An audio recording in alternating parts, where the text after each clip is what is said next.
왼쪽 차트가 에코프로 머티 차트이고요. 오른쪽 차트가 LS 머트리얼즈 차트입니다. 동일한 세력이 주가를 올렸다고 생각이 들 정도로 매우 흡사하게 주가가 움직이고 있고요. 제가 이전 영상에서 에코프로 머티는 A급 세력이 만든 작품이라고 말씀을 드리면서 차트를 머릿속에 각인을 시켜야 된다라고 말씀을 드렸습니다. 똑같은 차트가 LS 머트리얼즈에서 나왔었고요. 자세히 설명을 드리겠습니다. 에코프로 머티 차트를 보시면 상장 이후에 급등이 나왔고요. 이후 음봉이 나오면서 조정이 나왔는데 조정폭이 약하고 이 전고점을 돌파하면서 상승 N자의 목표치만큼 올라갔습니다. 이때 중요한 특징이 있었는데요. 상장 첫날 첫 3분봉이 장대 양봉이 나왔었고요. 이때 터진 거래대금이 1,500억 이상이 터졌습니다. 첫 3분봉이 어마어마한 거래대금이 터지면서 장대 양봉이 나왔었고요. 그때 거래량이 최대 거래량이었습니다. 이때 터진 거래량과 지금 거래량을 보시면 정말 어마어마한 거래량이 첫 3분봉에 터진 거죠. 세력이 작정을 하고 매집을 한 거였고요. 그리고 이 첫 3분봉 장대 양봉의 중심 자리를 이탈시키지 않고 지지받으면서 그때부터 상승 랠리가 나왔습니다. LS 머트리얼즈 차트를 보시면 역시 상장 첫날부터 급등이 나오면서 큰 상승이 나왔고요. 눌렸다가 이 음봉의 고점을 돌파하면서 상승 N자의 목표치 이상으로 이제 급등이 나왔습니다. 이 종목 역시 첫 3분봉에서 대량 거래를 수반한 장대 양봉이 나왔었고요. 이때 3분 동안 터진 거래대금이 2천억이 넘어갔습니다. 엄청난 거래대금을 수반하면서 장대 양봉이 나왔고요. 지금 주가의 흐름을 보시면 이때 터진 거래량이 엄청나다는 것을 알 수가 있죠. 에코프로 머티와 마찬가지로 작정하고 매집을 한 거였습니다. 이후의 흐름도 에코프로 머티와 동일하게 이 장대 양봉의 중심을 지키면서 그때부터 주가가 상승 랠리를 이어갔습니다. 다시 에코프로 머티로 넘어오면 상승 N자의 목표치를 채우고 주가가 고점에서 조정이 나왔는데요. 이 조정이 앞전에 돌파된 전고점 자리를 이탈시키지 않고 그 위에서 아랫꼬리를 길게 단 양봉이 나왔습니다. 그리고 다음날 5일선을 돌파하는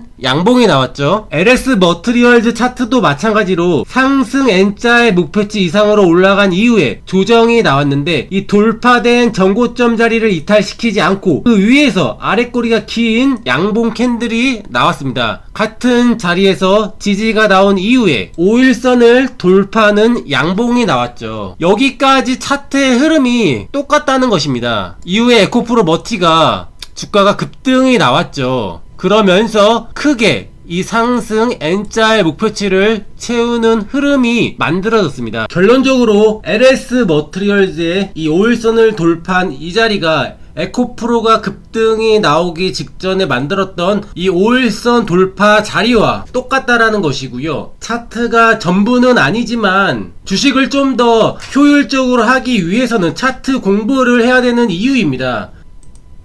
그래서 다음날 당전 시간에 단일가에서 매수하고 시가에서 매수 대응한 이유이고요. 종목을 추천을 드린 이유였습니다. 그리고 오늘 10% 이상 수익권에서 일부 수익 실현을 했는데요. 그 이유가 지금 구간에서는 이전의 에코프로 머티 차트와 차트의 움직임이 조금 달라졌습니다. 그 부분에 대해서 설명을 드리려고 하고요. 에코프로 머티 차트는 돌파 직전에 어떤 흐름을 만들었냐 하면 이때 5일선을 돌파하는 양봉이 나왔고요. 이후에 5일선을 이탈시키지 않고 5일선 위에서 주가가 움직였습니다. 이 돌파된 전고점 위에서 지지받으면서 3일 상승이 나왔고요. 이후에 작은 박스권을 만들면서 3일 조정이 나왔습니다. 그리고 나서 고점을 돌파하면서 급등이 나왔죠. 상승 이후에 횡보 과정을 거쳤기 때문에 상승 N자 형태로 올라갈 수 있는 힘을 응축하고 급등이 나온 겁니다. 그런데 에코프로 머티 차트는 여기까지는 똑같았죠.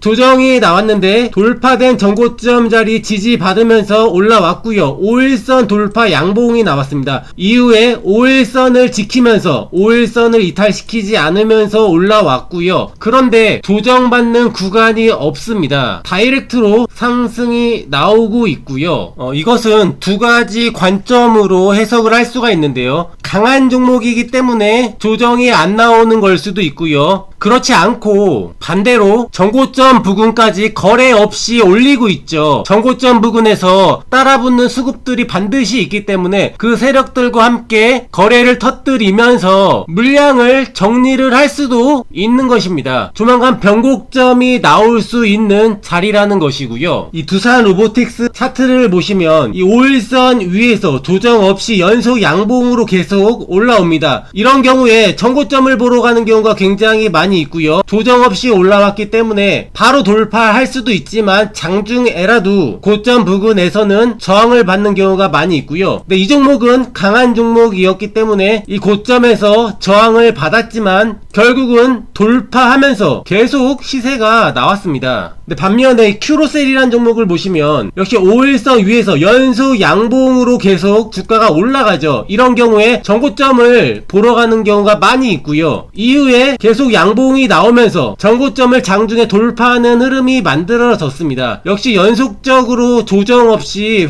주가가 올라오다 보니까 이 정고점 저항에서는 장중에라도 저항을 받는 모습이었고요. 이 종목은 두산 로보틱스처럼 올라가지 못하고 돌파하자마자 밀렸는데 5일선 이탈하는 음봉이 나왔습니다. 이 돌파가 거짓 돌파가 만들어졌던 거고요. 그리고 추가 하락이 더 나왔죠. 이 LS 머트리얼즈 차트도 두산 로보틱스의 길을 갈 것인지 아니면은 큐로셀처럼 고점 돌파 이후에 안착을 하지 못하고 거짓 돌파가 되면서 밀리게 될지 그 변곡점에 차트가 위치한 겁니다. 이후의 시나리오는 바로 고점을 돌파하면서 급등이 나올 수도 있고요. 근데 이때는 따라가는데 조금 리스크가 있는 거고요. 좋은 시나리오는 이 전고점 아래에서 며칠 횡보하다가 어느 날 대량 거래를 수반하면서 고점을 돌파하는 시나리오가 가장 좋은 시나리오입니다. 이 종목이 1월 12일 보호예수 해제 기간이기 때문에 다음 주 금요일까지 어떤 흐름이 나오는지가 굉장히 중요하고요. 이날도 보호예수가 해제되는 날이었었는데요. 그 물량을 소화하고 지지될 자리에서 지지받고 양봉으로 돌렸죠. 다음 주 금요일까지 횡보하다가 보호예수 물량을 바꾸서 이와 같이 아랫골이 달면서 양봉으로 마감을 하고 그리고 나서 이 고점을 돌파하게 되는 시나리오가 가장 좋은 시나리오가 아닐까 생각을 합니다. 가장 매수를 편하게 할 수 있는 시나리오이고요. 이 에코프로 머티 차트처럼 상승 이후에 힘을 응축하는 기간을 거치고 나서 돌파를 하게 되면은 그때는 고점 돌파할 때 따라 붙을 수가 있는 거고요. 그런 식으로 이 고점에서 크게 조정이 나오지 않고 횡보를 하다가 어느 날 장중에 강한 수급이 들어오면서 이 고점을 돌파하게 되면은 그때는 고점 돌파 매매도 가능한 영역이지 않을까 생각을 하고 있습니다. 지금 바로 올라가게 되면은 그건 보유자의 영역이고요. 앞으로 LS 머트리얼즈의 주가의 흐름을 지켜보는 것만으로도 주식을 공부하는 데 있어서 큰 도움이 되는 좋은 시간이 될 것 같습니다.